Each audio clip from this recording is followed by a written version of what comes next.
Du 3 au 5 octobre 2023, il se tient à Bujumbura des journées sur l'accès à l'énergie renouvelable au Burundi.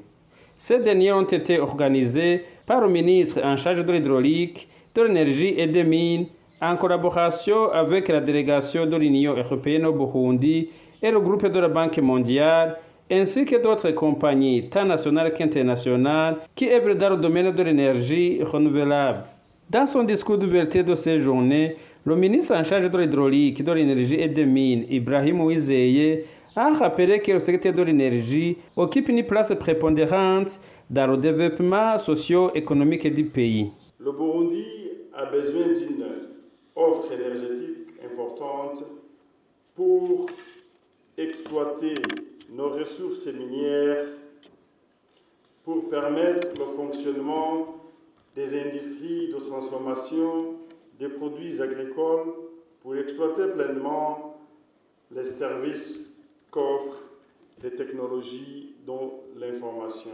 Pour y arriver, le gouvernement est en train de mettre en place un cadre réglementaire solide et attractif, de multiplier des projets de construction des centrales hydroélectriques nationaux et régionaux, de construire des lignes de transport, interconnexions associées, de construire des lignes de distribution de l'énergie électrique à travers tout le pays, d'attirer le secteur privé à participer dans la construction des centrales électriques, de développer l'électrification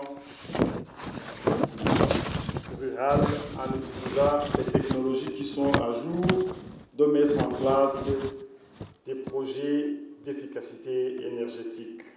Les différentes constructions hydroélectriques en cours d'exécution au niveau national et régional donnent lieu à espérer l'autosuffisance énergétique dans un avenir proche, comme l'indique le ministre en charge de l'énergie.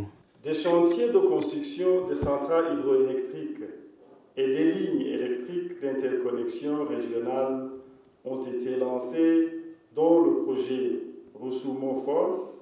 Les travaux ont été finalisés. Nous attendons incessamment l'énergie produite par cette centrale avant la fin de 2023.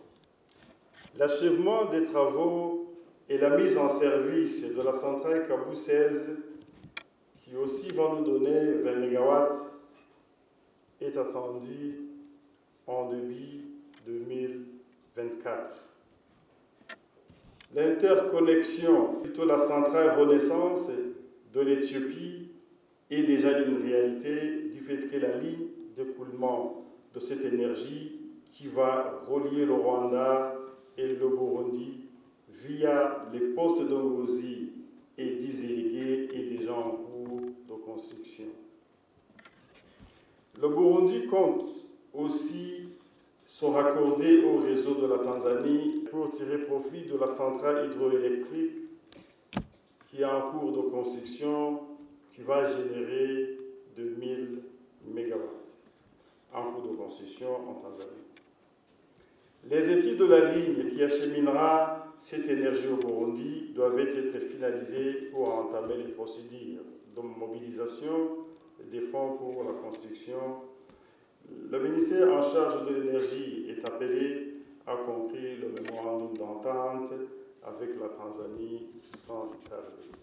Je voudrais inviter tous les partenaires au développement, spécialement le groupe de la Banque mondiale,